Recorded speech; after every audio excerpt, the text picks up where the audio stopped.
por favor lo que fue esta conferencia, qué manera de abrir este congreso tan hermoso. Me queda solo presentar a Melina Scioli, increíble, cofundadora de Artículo 41 y Club de Reparadores, especialista en sustentabilidad y economía circular. Bienvenida, Meli. Hola, Caro, ¿cómo estás? Felicitaciones por esa gran apertura. Fue un lujazo total, así que estoy muy contenta y entusiasmada con lo que tenemos por delante en este congreso. Me parece que Saskia acaba de plantear una gran pregunta que es ¿cómo podemos olvidar? Y me parece que acá se podría la conferencia de tu invitada de este eje de desarrollo regenerativo que la van a romper. Así que todos ustedes, chicas.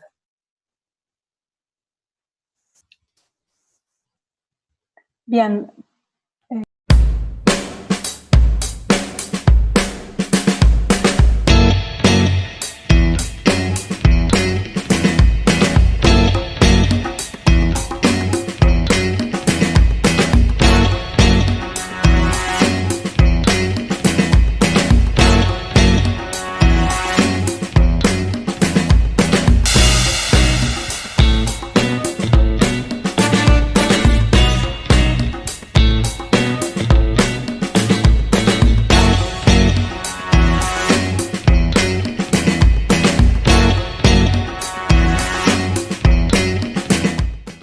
Hola a todos. Bueno, es un lujo para mí poder presentar a Flavia Brofoni.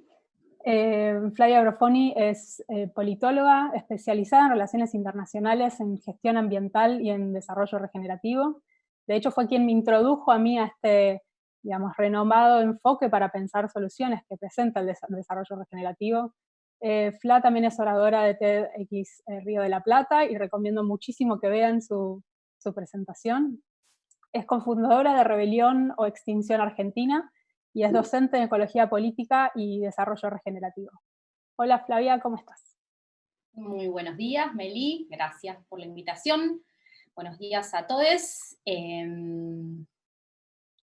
Arrancamos a hablar. ¿Cómo te encuentra esta cuarentena? Me encuentro en mi casa, en un departamento, en Vicente López, con mis dos niñas, que en este momento están muy instruccionadas para no molestar. Pero la verdad es que no me sorprende la situación que estamos viviendo. Creo que si alguien tiene la posibilidad de ver la charla TED, va a ver que esto estaba preanunciado, es una profecía autocumplida y pienso que es lo que tiene que suceder. Lo que tiene que suceder y algo de esto vamos a hablar ahora. Perfecto, entonces, bueno, sin más, te cedo la palabra y adelante. Bueno, a ver, parte de la idea de lo que me gustaría introducir hoy es una conversación difícil. Creo que en la situación que estamos viviendo en este momento está dejando en evidencia tendencias y patrones que ya venían adelantándose desde hace por lo menos 30 años desde la comunidad científica y 2 años, para ponerle un marco temporal, sin ninguna duda y de forma incuestionable por quienes brindan información chequeada a nivel global en el ámbito de Naciones Unidas. No voy a hacer un diagnóstico extenso sobre la situación. Mi especialidad es la crisis ecológica y climática. Algunas de las cosas que mencionaba recién Saskia me traían ideas nuevas para introducir. Con algunas estoy de acuerdo, con otras no. No creo que haya posibilidad de emparchar tibia y reformistamente las ciudades y los formatos de organización social que tenemos. Y cuando hablo de algunos patrones civilizatorios que inevitable e irreversiblemente se tienen que transformar, me refiero quizás a 3 cosas, y esto lo estuve pensando ayer para ponerle nombres nuevos a ideas que no son nuevas. Muchas de estas cosas se están hablando en este momento y se van a hablar durante 2 días de congreso, por lo que estuve viendo en la lista de talleres oradoras y oradores, y me parece espectacular introducir la conversación y asumir que nos va a resultar muy incómodo y en muchos casos contraintuitivo hablar de estas cosas. Nuestra civilización podemos decir que en 3 ámbitos está organizada bajo 3 modelos. Un modelo económico, un modelo de organización social y un modelo político. Un modelo económico que durante los últimos 70 años, con mayor profundidad y de forma muy acelerada, colocó en el centro de la vida de nuestra organización económica al capital. Y si van a Wikipedia y buscan la definición de capital, se van a encontrar con algo que a mí me sorprendió cuando lo hice para la introducción del libro que estoy escribiendo. El capital, más allá de toda la teoría que se generó alrededor de eso, es una abstracción contable. Una abstracción contable. Y alrededor de una abstracción contable hemos posicionado todos nuestros esfuerzos societarios en el modelo económico que hemos asumido como natural. Entonces, patrones y tendencias asociadas a un modelo económico con el centro de su vida alrededor de una abstracción contable. Una organización social, societaria, comunitaria, fundamentalmente en los formatos occidentales, de raíz profundamente patriarcal. Y cuando digo esto, no estoy hablando solamente, y se va a profundizar sobre esto en los talleres sobre feminismo, me imagino, no hablo solamente de construcción social patriarcal asociada a las mujeres, sino al extractivismo que reviste la explotación de los cuerpos, de las mujeres y de los territorios. Voy a volver sobre esto en algunos minutos. Y un modelo político que más allá de izquierdas y de derechas y de emergentes políticos en tanto espacios que buscan acceder al poder, también se ha organizado y ha generado propuestas programáticas sin cuestionar el modelo de crecimiento del PBI y haciendo del crecimiento y el consumo la bandera para privilegiar en algunos casos a algunos sectores y en otros casos a otros sectores, depende cuán izquierda o derecha estemos en el espectro político. Estos 3 modelos, que son patrones civilizatorios, inevitablemente se van a extinguir. Cuando hablamos de extinción en algunos de los movimientos en rebeldía que están surgiendo alrededor del mundo, no estamos hablando exclusivamente del millón de especies que se van a extinguir por el modelo de producción y consumo. Estamos hablando en una visión esperanzadoramente radical de que se tiene que extinguir este modelo civilizatorio. E inevitablemente va a suceder. Entonces, lo que hacemos en el durante es privilegiar más o menos a quienes están tomando las decisiones sobre cómo va a ser esta transición. Voy a dar algunos datos de diagnóstico porque sé que acá hay muchas personas que vienen del ámbito del urbanismo y quizás son datos que para nosotros que estamos en activismos ecologistas son naturales, pero los voy a dar. Y les sugiero fuertemente que vayan a buscar 2 informes para no atiborrarse de información. Uno es el informe 1.5 del IPCC. El IPCC es el Panel Intergubernamental de Cambio Climático, un panel conformado por científicos, técnicos y funcionarios de todos los países del mundo que forman parte de las Naciones Unidas. Este es del 2018, octubre del 2018, y el informe sobre estado de la biodiversidad y los ecosistemas del panel IPBES. IPBES es el panel intergubernamental sobre biodiversidad y ecosistemas, también en el ámbito de Naciones Unidas, y exactamente hace un año, en mayo del 2019, sacó su informe con la radiografía de cómo está la Tierra hoy. Pocos datos, pero si quieren profundizar, vayan a estos 2 informes. El 75% de la superficie terrestre está degradado. Esto quiere decir que dentro de pocos años, en el lapso de nuestras vidas, va a perder su funcionamiento en términos de brindar servicios ambientales, absorber impactos y proveer recursos. El 75% de la Tierra, y se estima que de continuar la tendencia del modelo de explotación neoextractivista, se va a llegar al 100% durante los próximos 10 años. El 66% de los mares está degradado. El 70% de los vertebrados terrestres ya se extinguió. Ya se extinguió. Por eso hay algunos biólogos que no hablan de la 6ª extinción masiva de especies, sino de la primera aniquilación biológica. La primera vez que una sola especie puede exterminar la mayor parte de la vida sobre el planeta, provocando un proceso asimilable solamente a un proceso geológico. Por eso se habla del antropoceno como la era que estamos viviendo, la era en que el hombre como especie logró moldear la superficie terrestre. Y voy a dar 2 datos más asociados al principal impulsor de este proceso de degradación que Yves menciona, y es el cambio de uso de suelo. Después entran el cambio climático, entra por supuesto la introducción de especies exóticas invasoras, entra la contaminación y la polución, y entra el uso directo que hacemos de los otros organismos vivos. Esto es caza y pesca. Pero el principal impulsor es el cambio de uso de suelo. ¿Y por qué necesitamos tanto suelo para abastecernos? ¿Nos comemos todo lo que cultivamos? El 83% de la superficie cultivable de la tierra se destina a ganadería. Este es un tema tabú incluso dentro del ambientalismo, en donde yo he militado buena parte de mi vida. El 83% de la superficie cultivable se destina a la ganadería. Si abasteciéramos de alimentos nutritivos a toda la población mundial sin consumir animales y derivados, podríamos reducir 75% de la superficie cultivable, es decir, retirarnos del 75% de ese 83% que hoy estamos ocupando avanzando sobre ecosistemas naturales, que es una redundancia. Pero ¿qué pasa? ¿Ese 83% de ganadería lo necesitamos?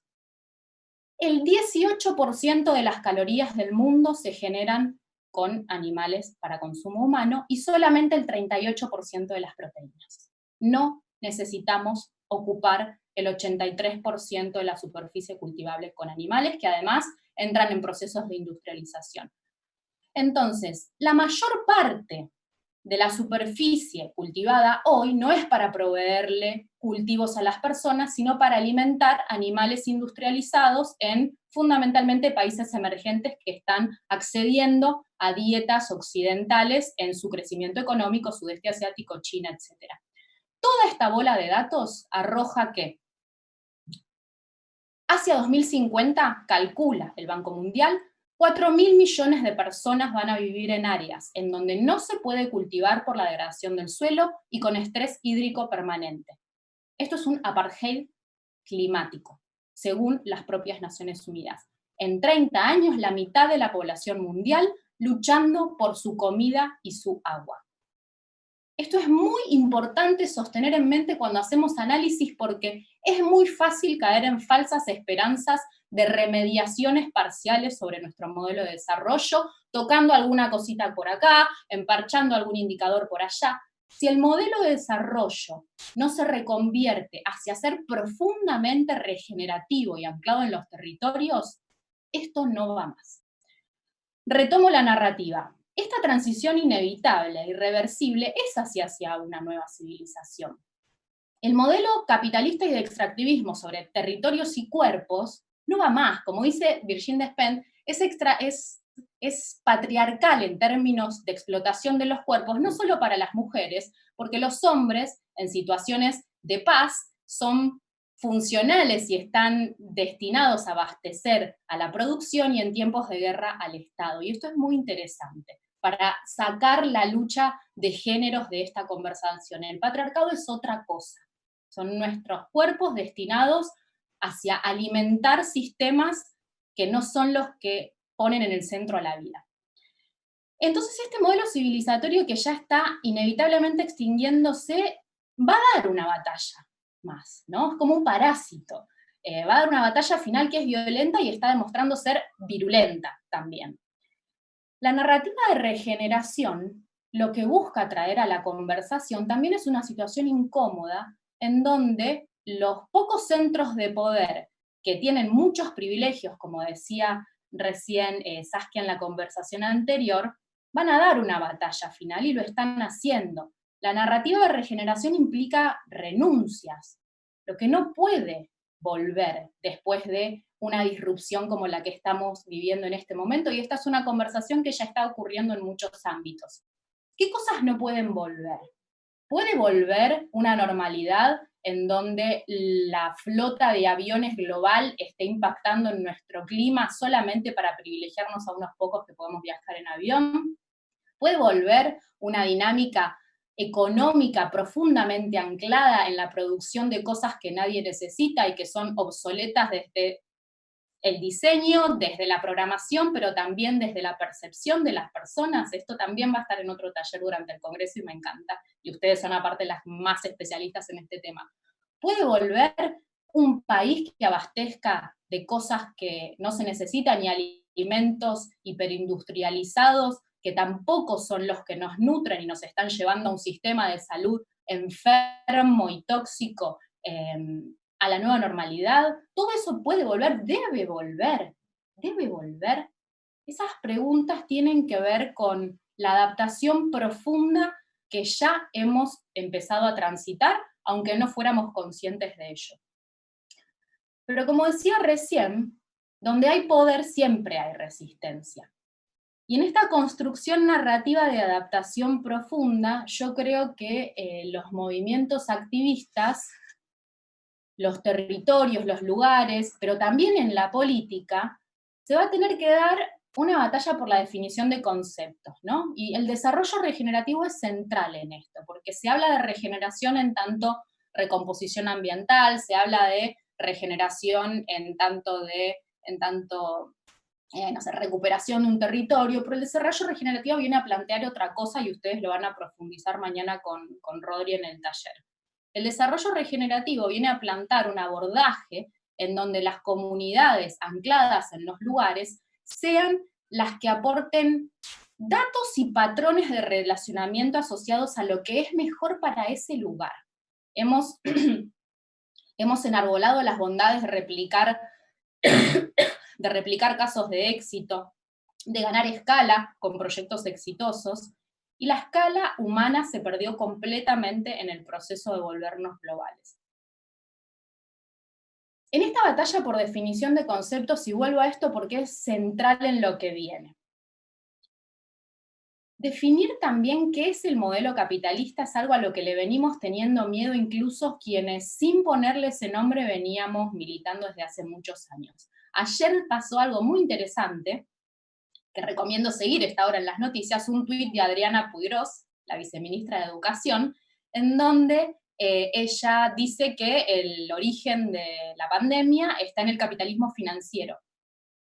Yo leí esa nota ayer a la noche, muy tarde, planteando los puntos de esta charla, y vi cómo tituló La Nación, por ejemplo, este tuit. Y el copete de la nota era extrañas ideas. Y abajo, Adriana Puigros tuiteó bla, bla, bla, bla, bla, bla. Arriba de esa nota, que para La Nación era una idea extraña, y hoy está titulada como polémica, había una nota que hablaba sobre el delivery de dólares usando Globo. A mí me parece mucho más extraño hablar de tener un delivery de papelitos verdes en un momento de crisis existencial que una persona que esté planteando que el origen está asociado hacia un modelo de devastación como es el neoextractivismo capitalista en este caso. Entonces, ¿qué es el modelo capitalista? No tenerle miedo a introducir esto en nuestra conversación. ¿Por qué se tiene que extinguir? ¿Por qué tenemos que abandonar y renunciar a muchas de las bondades que artificialmente nos planteaba? ¿Qué queremos conservar de la civilización que dejamos atrás? Esto es adaptación profunda, porque por supuesto queremos conservar cosas que son positivas y que son caras a nuestra especie como habitante de este planeta. En eso también va la adaptación, lo que vale la pena conservar. Y por último, creo yo la más importante, ¿quiénes son los que tienen que decidir cómo va a ser la transición? ¿Quiénes son? Hay peligros que están claros en esta pandemia que tienen que ver con la hipervigilancia y de los centros de poder y con lo que va a suceder con nuestra información personal en términos de poder hacernos tomar decisiones probablemente sin que seamos conscientes de ellas. ¿Quiénes son los que tienen que decidir si los subsidios, si casi el 6% de nuestro Producto Bruto Interno en Argentina va a subsidiar la extracción de combustibles no convencionales cuando el petróleo cayó a su precio histórico más bajo y seguimos subsidiándolo con nuestros impuestos? ¿Quiénes deciden si el modelo de agroindustria de la Argentina lo controlan 3 empresas que son las mismas que controlan las semillas y los agrotóxicos del mundo, y estoy hablando de Bayer Monsanto, de Syngenta China y de Dow DuPont. 3 empresas controlan el 70% del mercado de semillas y agrotóxicos del mundo, y son las que controlan nuestros alimentos. ¿Quién decide si ese es el modelo agroindustrial para nuestro país? ¿Lo decide un gobierno central? ¿Lo deciden los territorios en donde está ocurriendo ese proceso de industrialización? Y yo creo que también los movimientos activistas, y en esto me voy un poco de desarrollo regenerativo, porque es muy importante y son las organizaciones de base las que pueden ser triggers del cambio real en implementar estrategias regenerativas. Pero nos están definiendo también en esta nueva narrativa. Y nos están empezando a definir en muchos casos como ecoterroristas. Pero si la resistencia al nuevo paradigma que va a venir viene desde los centros de poder de lo que estamos dejando, necesariamente los activismos se están forzando, están viéndose forzados a ser desobedientes. Porque las leyes y las instituciones de lo viejo no son aptas para la estrategia de adaptación profunda que necesitamos iniciar. Entonces, en las nuevas políticas yo creo que va a ser inevitable, y va a haber un panel sobre esto en el Congreso, nuevas alternativas desde el ecologismo y el ecologismo feminista. Creo que en los territorios la clave va a ser el desarrollar proyectos regenerativos, y proyectos regenerativos que logren identificar y acuerpar la complejidad de los sistemas vivos que hacen a este organismo que es la Tierra, que no es un organismo que funciona globalmente igual en todos lados, y eso es muy importante, no tenerle miedo a la complejidad. La vida es compleja, no tenemos que tratar de simplificarla todo el tiempo, pero sí tenemos que buscar con mucha fuerza entenderla. Pero son estas mismas comunidades en los territorios las que hoy son el principal foco de amenaza para los centros de poder que están empezando a tener algo de miedo, y yo creo que tienen que tenerlo mucho más y tenemos que ser conscientes de que van a resistir. Visibilizar esto es muy importante en lo que viene, y en los proyectos regenerativos no solamente quedarnos con las variables físicas del plano de lo ecosistémico y del plano cultural comunitario, sino también del plano narrativo, porque son las historias las que construyen los modelos civilizatorios. La narrativa de regeneración implica muchas renuncias para los centros de poder que están tratando de defenderse en este momento, y esta batalla es la que hay que dar, la batalla narrativa. Necesitamos una historia de restauración, y tiene que ser regenerativa, porque si no vamos a estar replicando patrones de lo que ya no puede volver, de esta estrategia de adaptación que necesariamente tiene que ir a entendernos como parte de la trama de la vida, en donde no hay linealidades, en donde somos una especie más en una orquesta ecosistémica hermosa, resiliente, y que se autogenera, que es regenerativa en tanto tiene la capacidad de todo el tiempo, y a pesar de los impactos antrópicos sobre la vida en la Tierra, desarrollar habilidades para la resiliencia y la autopoiesis, como dice Maturana y Varela en Chile. Creo que yo ya estoy con el tiempo que tenía para exposición, porque quise privilegiar el intercambio, que creo que puede ser muchísimo más rico, porque revolví un montón de conceptos, así que quedo a disposición para eso.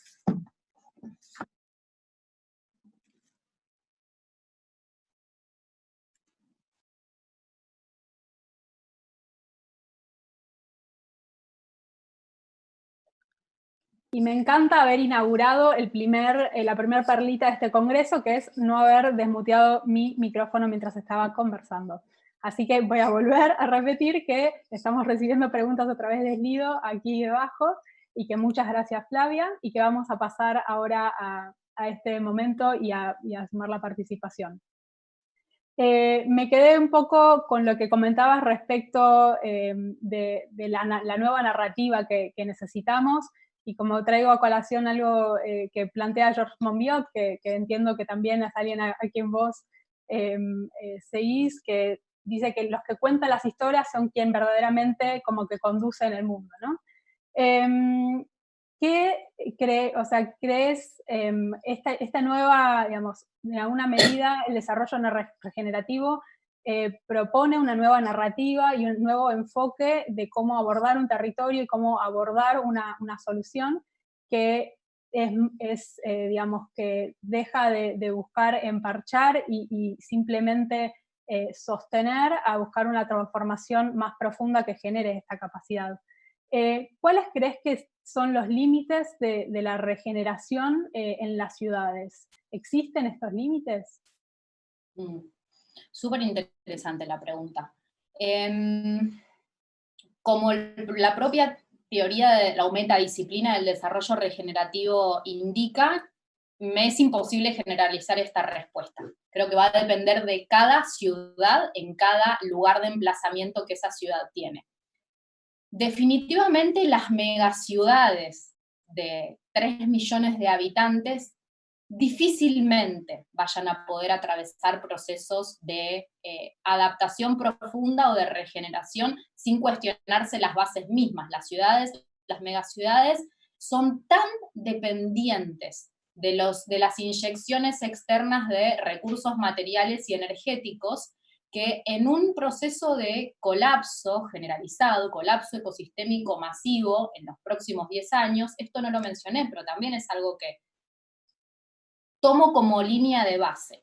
Mi línea de base es, ya ingresamos en un proceso de colapso ecosistémico masivo en donde van a fallar las bases mismas de abastecimiento de energía y de recursos, y las ciudades son los núcleos más dependientes. Si se deja de recolectar la basura, si se deja de abastecer de energía en las grandes ciudades, si los sistemas de transporte fallan, y si las cadenas de abastecimiento de alimentos no llegan a los supermercados, no hay posibilidad que en el diseño de una megaciudad, por ejemplo, como Buenos Aires, se puedan iniciar estrategias de autoabastecimiento, ni siquiera de regeneración, en el plano en el que hoy está planteada la situación. Es muy diferente plantear una estrategia de regeneración en una interfaz urbano-ambiental, que es el mejor lugar donde funciona, en una ciudad mediana que tiene contacto con un entorno natural, con posibilidad de producir sus alimentos, que es lo básico, digo, en el momento de pensar una transición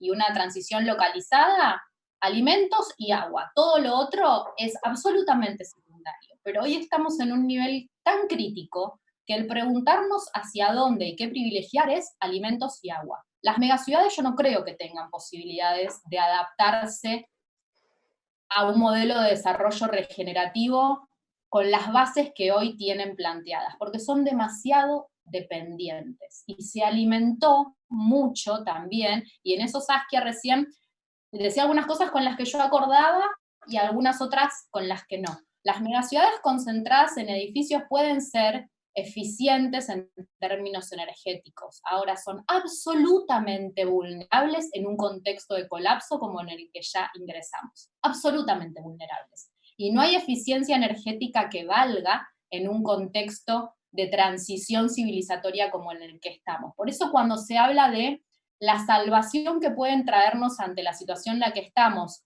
los Green New Deals que no abordan el cambio sistémico, es decir, reemplazar una matriz energética por otra sin cuestionarnos el modelo de consumo de esa energía.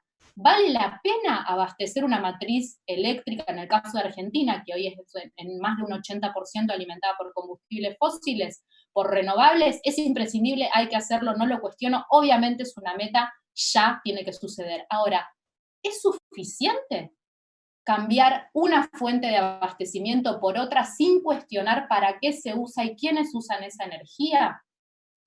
Y en eso el desarrollo regenerativo introduce preguntas sustanciales al momento de pensar las nuevas estrategias, porque va muchísimo más abajo, va a lo corpóreo, va a la esencia de los lugares, va al preguntarse, ¿Buenos Aires puede estar emplazada habiéndole ganado a un río que ahora se va a volver muy violento a medida que aumenten los eventos climáticos extremos y las sudestadas fuertes, y va a atacar constantemente el frente de una ciudad que no debería estar ocupando ese territorio?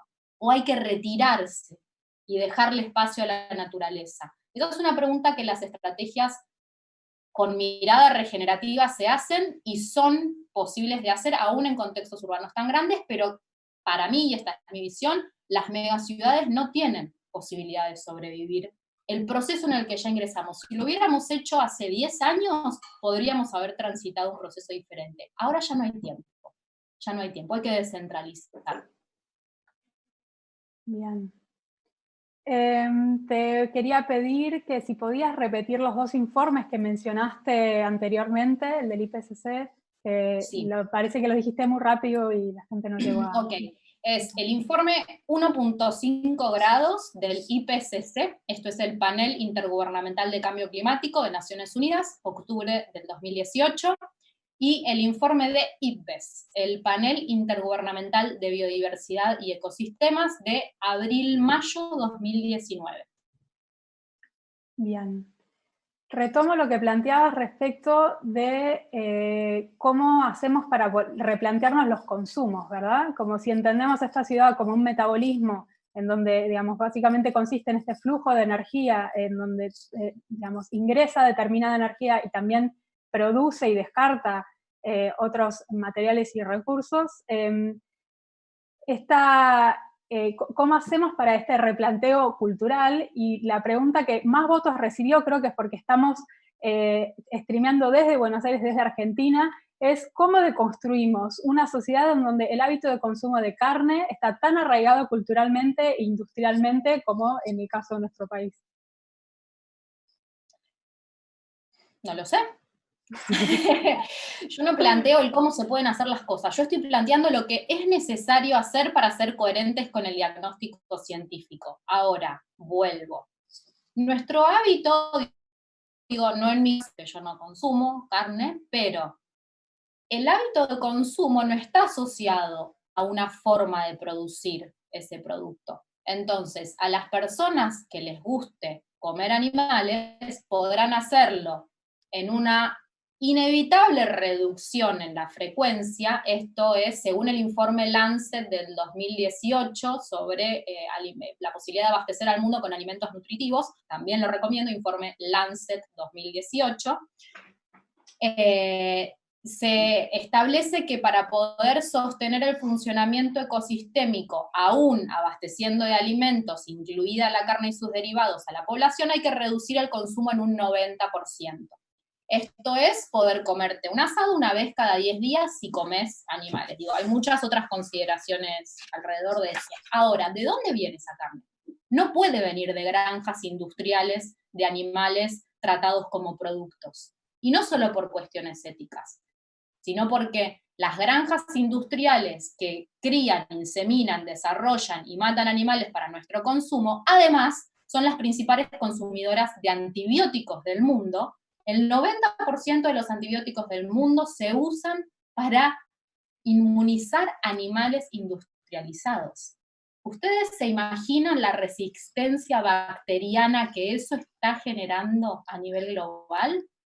Entonces, el consumo de carne no tiene que ver únicamente con una cuestión ambiental, lo estamos viendo con esta pandemia, digo, el COVID, más allá de las teorías conspirativas, todo lo que querramos hacer, los saltos zoonóticos se producen por entrar en contacto con animales que han evolucionado durante miles de años en convivencia con uno o varios viruses, en los murciélagos dicen que hasta 20, y nosotros entramos en contacto con esos animales, se produce un salto zoonótico de ese virus hacia las personas, absolutamente pobres en términos orgánicos por nuestra alimentación, por nuestra forma de vida, por no estar expuestos a patógenos a los que estaríamos si viviéramos en ambientes rurales. Estamos esterilizados en nuestra burbuja citadina posmoderna, en donde creemos que estamos más seguras y seguros que nunca. Hemos adquirido niveles de vulnerabilidad especista, digo, sobre nosotros mismos, insólitos. No tenemos posibilidad de resistir una pandemia más fuerte. Entonces, el consumo de carne también tiene que dejarse de considerar como un hábito. Es un peligro en este momento, la forma en la que producimos carne para consumo humano en granjas industriales, es un peligro sanitario. Es un peligro sanitario. Entonces, cambiar el hábito de consumo, no tengo la respuesta. Lo que yo estoy planteando es la necesidad inevitable de hacerlo. Perdón, yo soy muy drástica con estas cosas. No, está perfecto.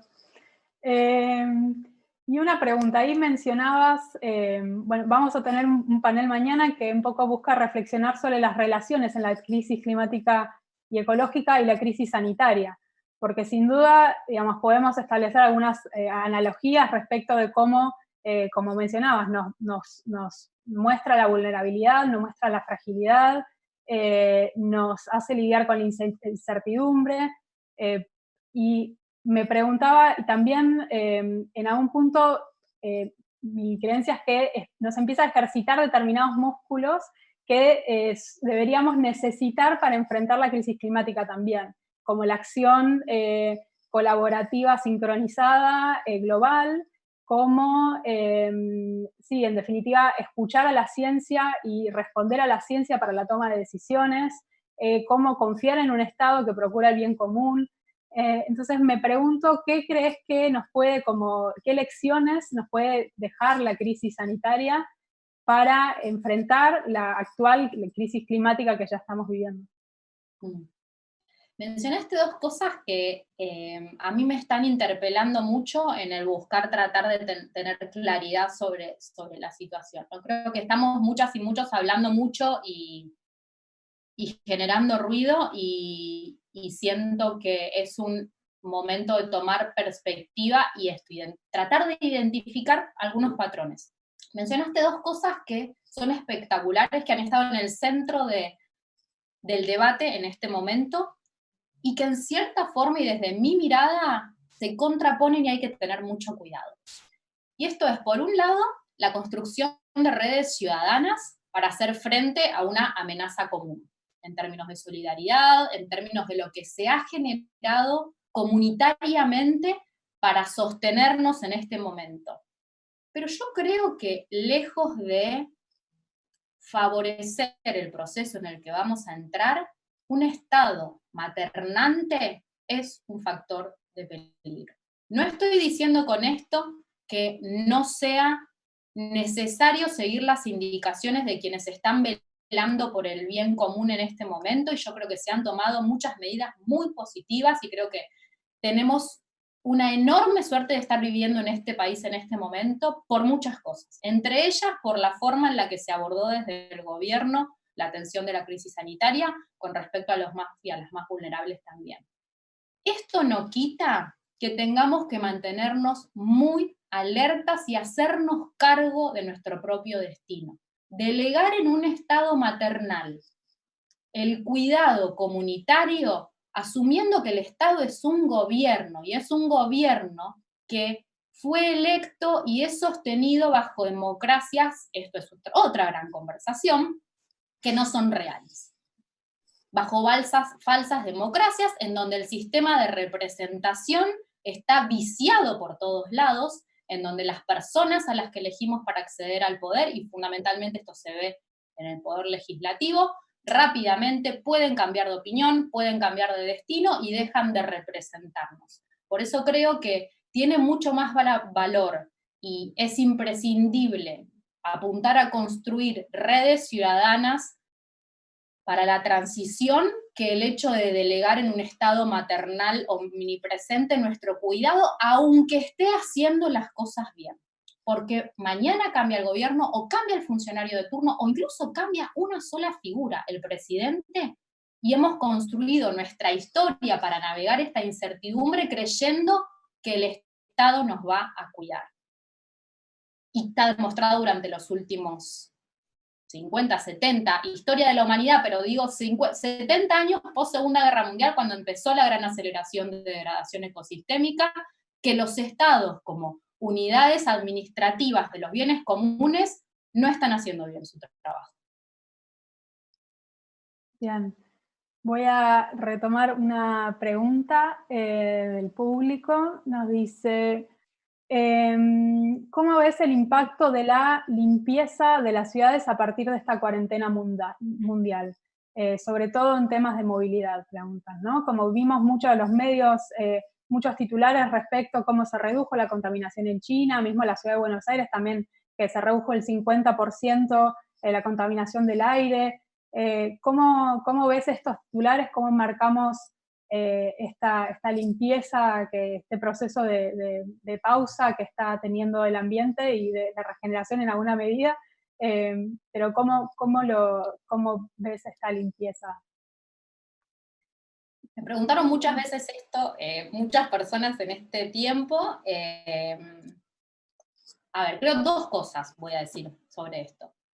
Uno, en este mismo esfuerzo de identificar patrones y tendencias, es muy interesante porque es tan evidente que la forma en la que nos vinculamos con el mundo natural, si es que estamos fuera de él, en las ciudades, tiene otra forma de gestionarse. En mi caso, vivo en un departamento, en Vicente López, está lleno de pajaritos, no lo voy a negar.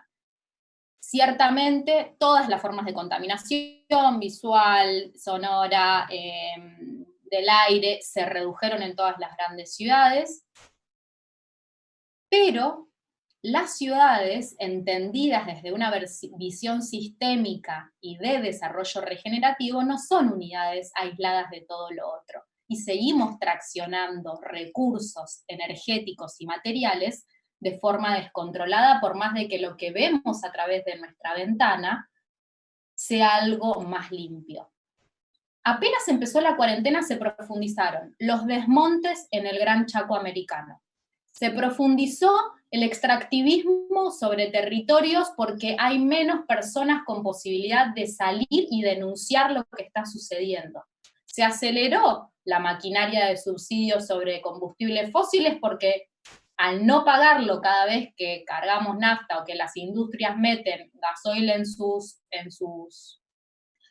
modelos de producción, el Estado está yéndole a pagar a esos conglomerados. Entonces, la ilusión de la naturaleza retornando a las ciudades, creo que si no la leemos en un segundo plano sistémico y no asociado solamente a lo que vemos desde nuestra ventana, no es una buena noticia. Creo que es una buena noticia en términos de que está dejándole claro a un montón de personas que quizás estaban más alejadas de la realidad, que otra forma de vincularnos, incluso dentro de las ciudades, es posible. Digo, con mucha más desaceleración y permitiéndole a la naturaleza ocupar algunos espacios que son también de disfrute de las personas. Pero que esto no nos haga creer que la maquinaria se detuvo. La maquinaria sigue y sigue a todo trapo. Ahora que Wuhan está saldando ya los últimos restos de su emergencia sanitaria, se reactivaron los mercados húmedos y de tráfico de fauna,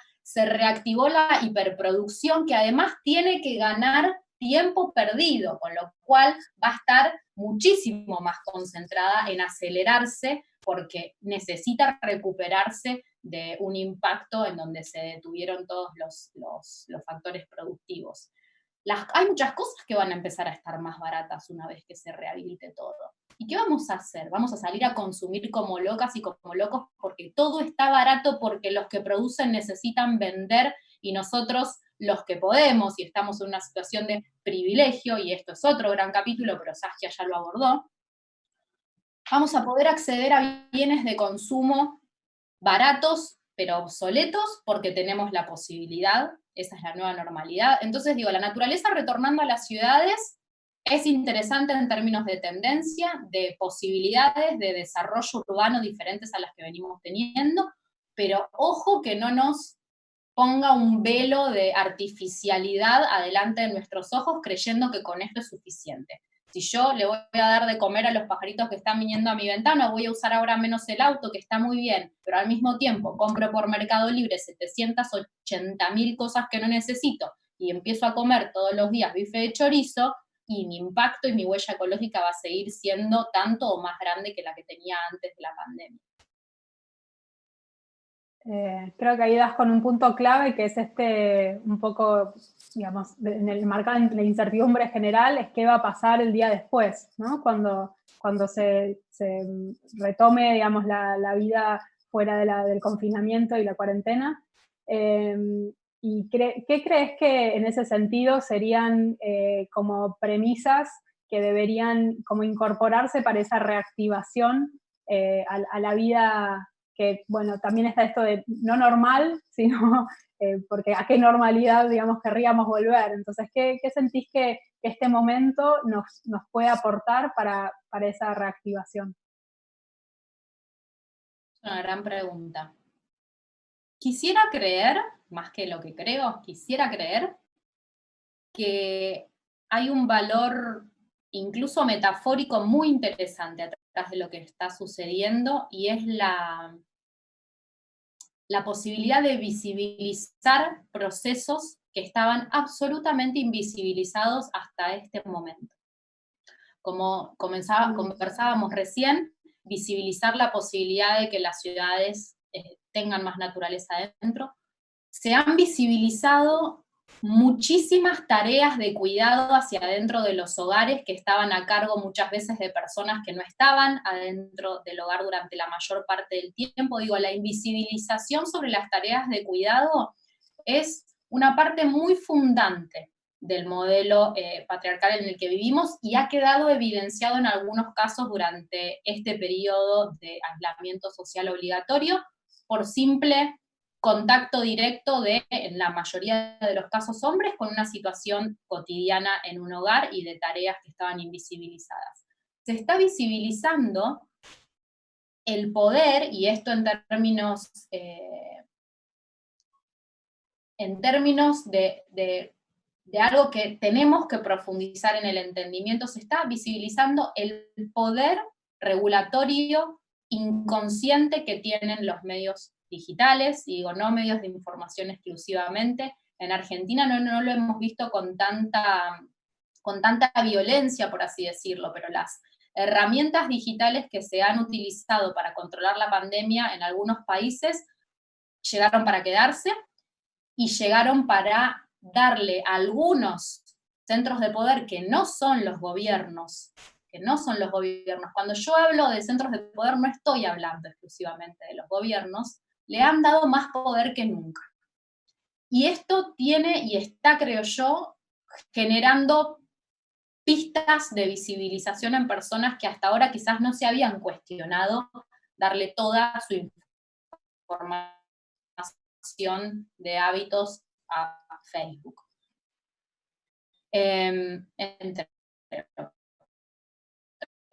A Zoom, en este caso, que lo estamos usando. Todos los procesos de regeneración, decir la verdad, en definitiva. Si las paredes de los mataderos fueran de cristal, como decía Paul McCartney, seríamos todos vegetarianos. Creo que la visibilización que una amenaza invisible le trajo a este momento es súper interesante desde lo metafórico también. Entonces, quisiera creer que siempre es mejor saber la verdad que no saberla, y creo que este momento informativo le ha acercado a muchas personas que no tenían ni siquiera la intención de querer saber qué cosas están pasando detrás de nuestra cotidianidad, de abrir la ventana y cenar nuestra familia, y cuán cerca nos puede llegar el impacto de nuestros propios hábitos de consumo y de vida en términos occidentales. Como dice Galeano, para dejar de ser mudos, primero hay que dejar de ser sordos, y es muy necesario que sepamos y estemos abiertos a consumir información, aunque sea dolorosa, que nos lleve a procesos personales de autorreflexión comunitaria, en este caso también, que se están dando y son bien interesantes. Entonces, la visibilización sería, creo yo, el título de lo que creo que puede aportar este proceso, que no va a terminar en el corto plazo y que hasta fin de año, por lo menos, va a seguir enriqueciéndose todo el tiempo. Bien, comparto. Que nos quedan 2 minutos, pero quizás me gustaría que podamos concluir, y si te animás a buscar una definición o quizás alguna visión respecto de cómo se vería una ciudad regenerativa. ya que estamos hablando de ciudades? Creo que una ciudad regenerativa tiene que empezar por entender con mucha conciencia quiénes son las y los que la habitan, no solamente personas, seres vivos anclados en un lugar que tienen una dinámica histórica que no siempre fue igual y que se fue transformando y que tiene como única característica que no cambia justamente la mutabilidad, es decir, una ciudad que sepa que no llegó para quedarse para siempre, que entienda que tiene que constantemente reinventarse para adaptarse a las nuevas condiciones ambientales y sociales del organismo vivo que la habita, y una ciudad que logre también capitalizar desde la construcción humana la esencia de ese lugar, si es que tal cosa existe en términos de saber qué es el llamado que vino a cumplir en términos de lo que el mundo necesita, su propia vocación, una ciudad que responda a su vocación, una ciudad que le pueda aportar al mundo como sistema eso que el mundo también está pidiendo de ella, y eso le cabe a la ciudad como sistema vivo, nos cabe a nosotros como individualidades, y puede parecer muy abstracto desde las palabras, por eso sé que ustedes lo van a profundizar en el taller, pero una ciudad que decida asumir un modelo de desarrollo que sea regenerativo no tendría que estar pensando hoy en que el Estado, por ejemplo, tenga que abastecer a los supermercados de alimentos industrializados. Tendría que ser otra la opción de abastecimiento de alimentos que esté disponible en un entorno urbano y que no tenga que depender de una cadena multinacional de bandejitas de plástico. Una ciudad regenerativa tiene que ser todo lo autosuficiente que pueda y tiene que además generarle valor a su sistema, a su entorno mayor, al lugar donde está emplazada. La ciudad de Buenos Aires está inserta en un ecosistema determinado y para que sea regenerativa tiene que poder aportarle valor en términos de generación de capacidades a ese entorno en donde está emplazada. Que exista la ciudad de Buenos Aires tiene que ser bueno para la Cuenca del Plata, por ejemplo, si ese fuera el límite que decidimos ponernos. Creo que por ahí. Buenísimo. Bueno, ahora sí, se nos terminó el tiempo. Te quiero agradecer muchísimo por haberte sumado a Ciudades Comunes y cerramos este momento. Muchas gracias. Vayan al taller de desarrollo regenerativo.